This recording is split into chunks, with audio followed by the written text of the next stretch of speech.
بسم الله الرحمن الرحيم. فصل في الشركة الفاسدة. هجي تروسه پورې د شرکت صحیحه بیانو، اوس د شرکت فاسده بیان کوي، ځکه هغه اصل مقدمه کو او دا فرع د دغه په مقابله کې ځکه دې معنی احکام نه جاری کیږي، نو دا اوس ذکر کوي.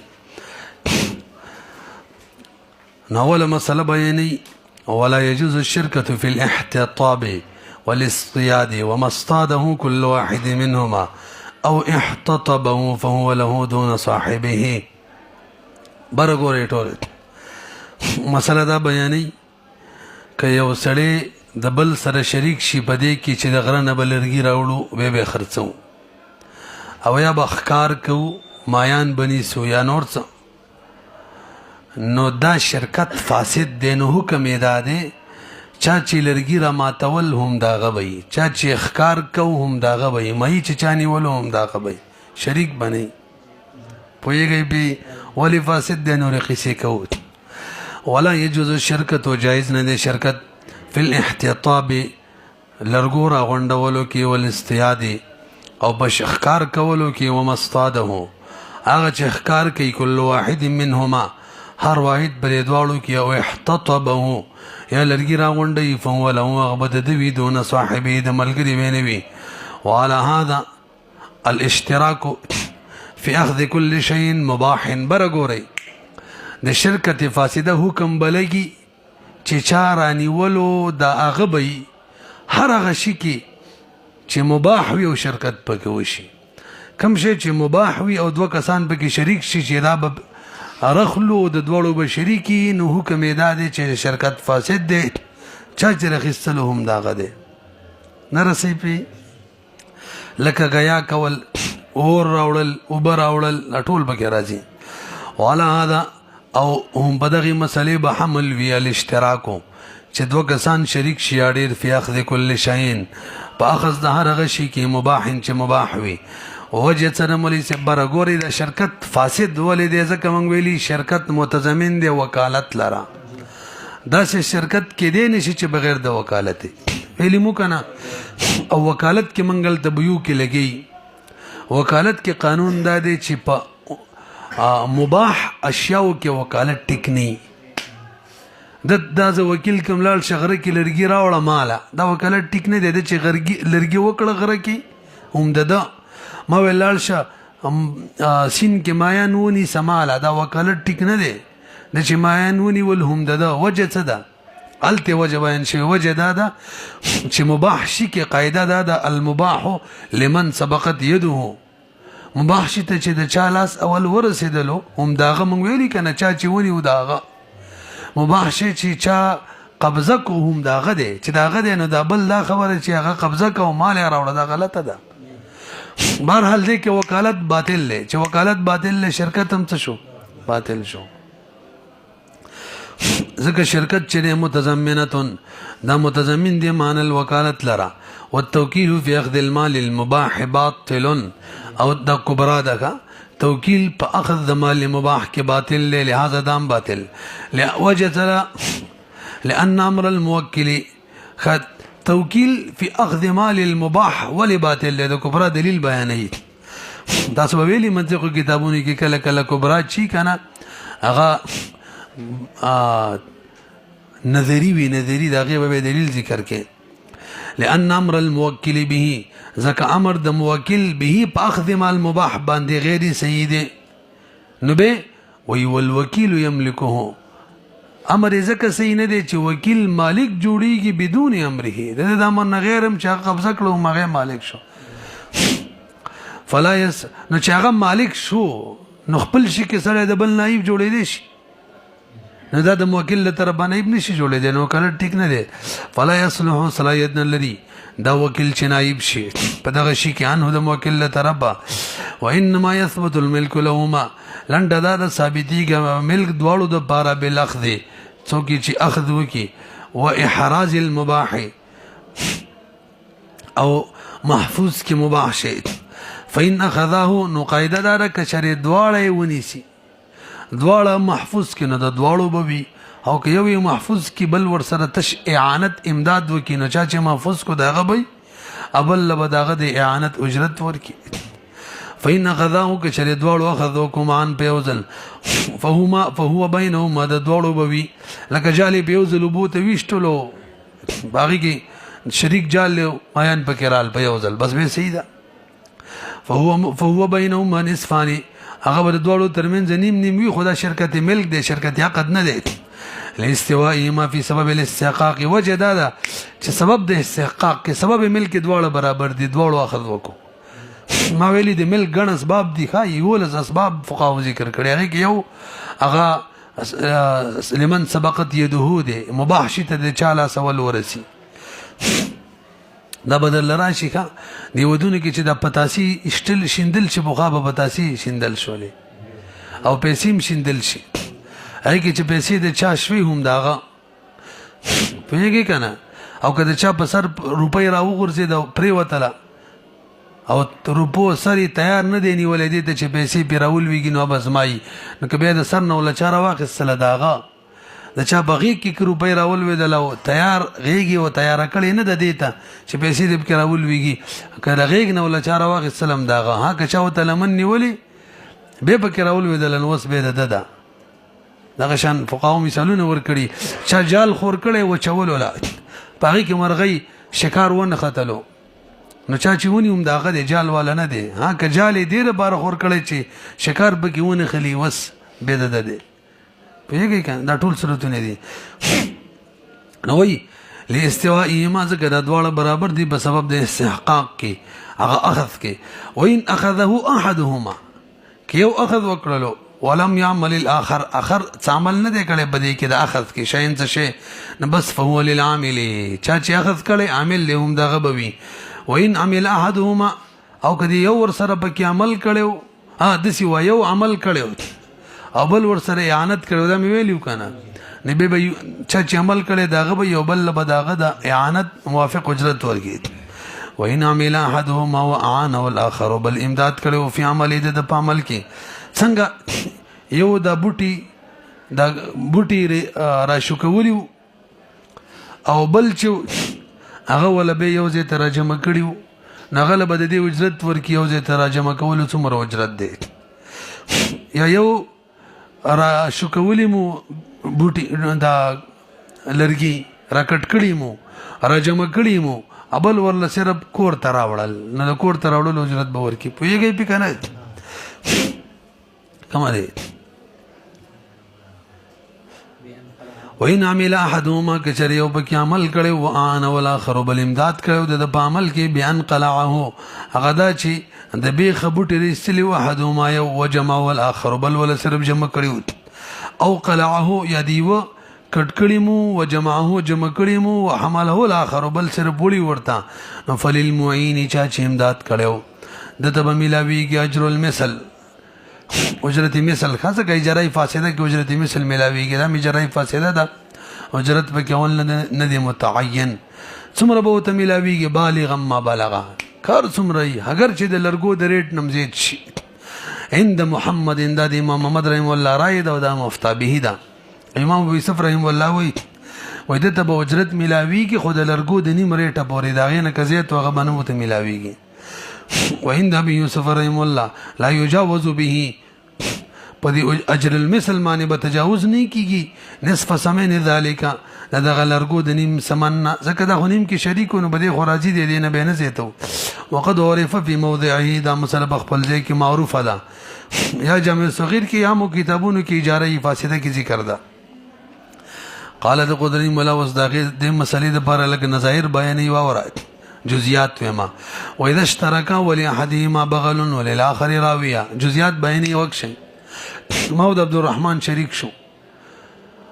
د سره بوکا و ما سره مثلا غویاو په خوا به خلکو په غویانو اوبه ایستلې پس ما ویل څه کار به کوو دي کوینه به اوبه وباسو او به خلکو له ورکونې مې پیسې بستای نه مې بزمای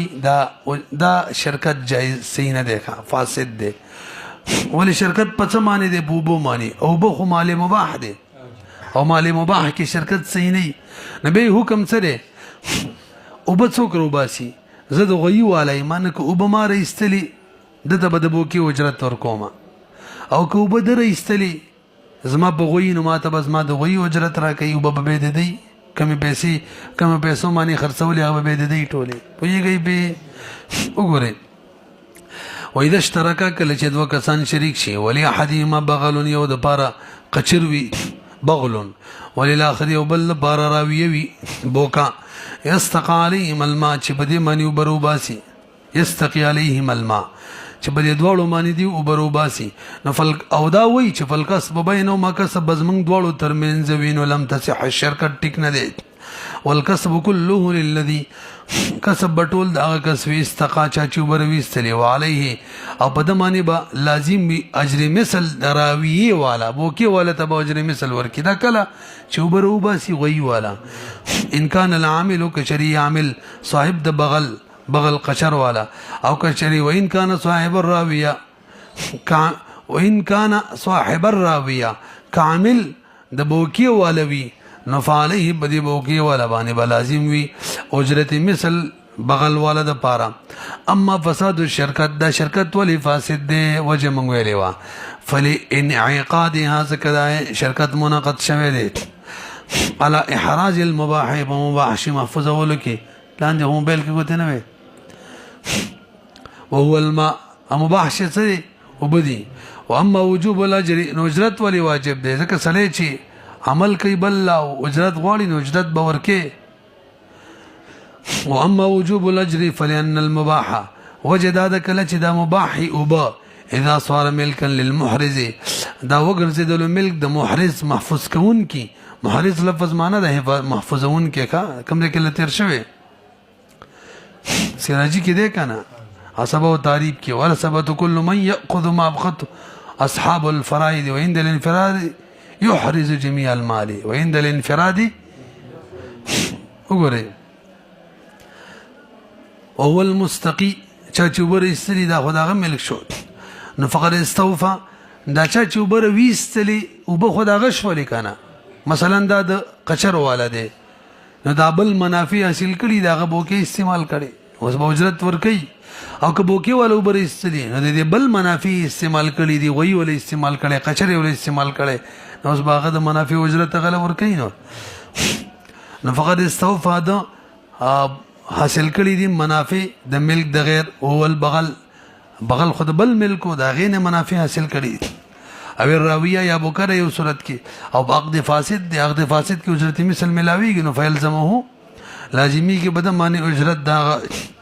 وكل شركه فاسده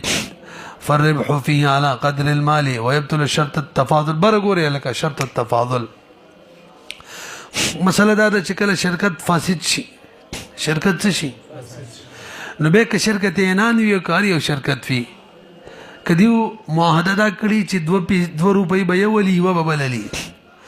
یا 3 روپۍ به یولي و ببللی یا 5 روپو کې به سلوري والی و ببللی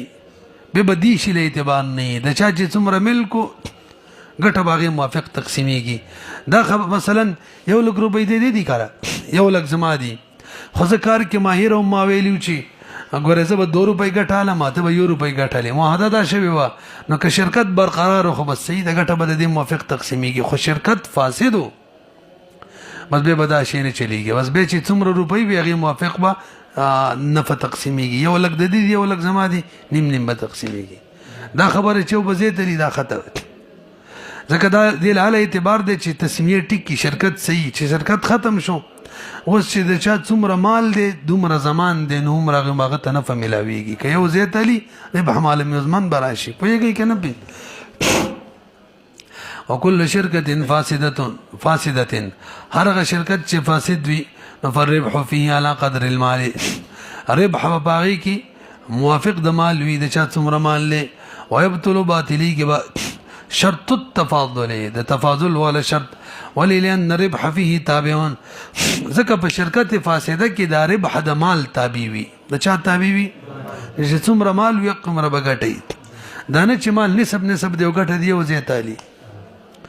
ربح تابع د مال وي فيتقدر دا ربح به اندازه کولای شي به قدر د مال په اندازه لکه مزارعت به ان شاء الله موږ لرای شي مولوی صاحب بل هدايه کې څوک دا فصل شي د سرینه ما پټي ونی ول نو چې کله مزارعت صحیحه وي نو که موږ معاهده دا کړې وه چې هلکه نیم فصل بتالی نیم فصل بزالم هم صحیح دی او که دوی سی فصل بتالی و بزالم هم صحیح دی خو که چرې فصل مزارعت فاسد شو نو بیا چې تخم د چای که نه دا پیداوار به ټول د هغه پوهېږئ که نه نوره خبره راځي پکې ګورئ کما ان الريع لکه څنګه پیداوار چې دی تابع للبذر د چای د تخم وي فی المزارعات مزارعات کې و زیادتو دا یو چې زیتی سالی دا ال صحیح کیږي چې کله تسمیه ټیکی یعنی دا عقد صحیح وي انما تستحق د زیادت مستحق جوړیږي په تسمیه سره او تسمیه کله صحیح چې عقد صحیح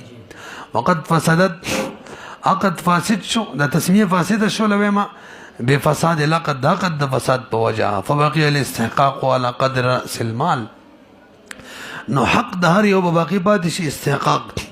موافق در راس المال لچا څومره مال او کوم حق بای و اذا ما تحد الشريكين الک پویږي کنه اوس د شرکت د ختمیدلو د شرکت د ختمیدلو وجوه را ته بیانې نو درې وجوه ذکر کړي یو دا دی چې په دې شریکینو کې یو مړ شي شرکت ختم په دې شریکینو کې یو مرتد شي او دارالحرب تلال شي او قاضیم فیصله وکړي چې دا د حربینو نشو فیصله به وکړي دم حکمی مرګ دیتا سو سراجی کې ویلي حکمی مرګ دی نو دا د سلام شرکت ختم څو شو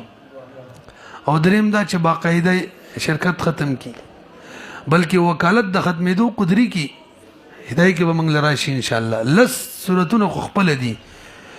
وی موکل کې بیان کړی دي او درې په وکیل کې بیان کړی خپل قدرت مولاکا نو په کومه طریقه چې وکالت ختمېدل شرکت بم سي ختميږي با دلته غلا درې دي ډیر دي ګوره واذا مات احد الشريكين کله چې بدول شریکینو کې یو مل شي او ارتد یا مرتد شي ولحق بدار الحرب او دار الحرب سره ملحق شي بطلت الشرکت شرکت باطل شو ولدا شرکت متضمن چاله را دي او دې اشیاء سره وکالت ختم شونه شرکت هم لانها زکدا شرکت چره تتضمن الوکالت متضمن دی وکالت لرا ولا بد منها بلکې لا بودی دا په شرکت کې منها د وکالتنا ولی وکالتنا ولی لا بودی دا ليتحقق الشرکت د لپاره چې شرکت متحقق شي وکالت نه شرکت نه کیږي ليتحقق الشرکت على ما مر دا تیر شوی والوکالت تبطل بالموت او وکالت خو باطلیږي موت سره وکذا بالالتحاق مرتدا او دغه شان چیر د ارتداد په حالت کې التحاق ملحق شي دار الحرب سره او به اذا قضى القاضي بلحاقه او به قاضي فیصله د بلحاق مو کې وای ځکه دغه وخت کې د ارتداد او به التملحق کېدل او به د قاضي فیصله کېدل لانه بمنزله الموت دا په منزلت د موت دي علامه بینناه من قبل دا کسی مخکې من کړی تاسو پیږئ کنه احکام د مرتدینو کې ښه خبر من خلانی دي کړي کنه مو خو تیرا مخکې شوی راځي براله ولا فرق بينهما اذا علم الشريك بموت صاحبه برو ګورئ کبه دې دوړو شریکانو کې یو مړ شو او بل ته علم نه دی چې یو مړ دی به هم شرکت ختم ځکه دې عزل حکمی ویلي کې عزل حکمی کې چې موکل او یو موکل وی بل وکیل وی یا هر یو وکیل وی د بلنا به هر صورت کازلی حکمی عزل وی کنه نو بده کې به علم نه دی ضروری الکه به خبره پوه شوي کنه عزل په څو قسمه یو حکمی یو حقیقی عزل دا دی چې لکه ما شرکت ختم کو ما ته د وکالت نمازوله کړلې دی کې علم د وکیل ضروری دی ښا که وکیل وای ز معزوله شمه نو علم به موکل ته ورکي که موکل وای ما معزوله کړ علم بچاته ورکي وکیل ته او کله چې عزل حکمی لکه یو مړ شو دغه شان وکیل چې د موکل مخالفت وکي ته کوم عزل وای حکمی عزل حکمی کې به دانه د ضروری چې مقابل دی خبر وي پیږي کنه دویم د خبر وي وای که یو مړ شو قبل ته علم وو کنه شرکت ختم ولا فرق بينما اذا علم الشريك بموت صاحبه فرق نشته په مابین د دې کې چې شریک ته علم وي چې زما ملګری عمل دی او لم يعلم یا نوي ولی لان وزن حکمی دا کوم یو وزن دی عزل حکمی کې علم د اخر ضروری نوي بهرحال فاذا بطلت الوکالت کله چې وکالت باطل شنو بطلت الشرکت شرکت هم څه شو بخلاف ما اذا فسق احد الشريكين دا اوس عزل حقيقي دی کې یو شریک شرکت فسخ کوي نو ګوي چې یو شریک یو کس بل وکالت نه فسخ کوي عزل حقيقي کوي نو علم د اخر څه دی به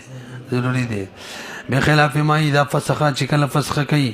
احد الشريكين الشركه شرکت حيث يتوقف فسخ بموقوف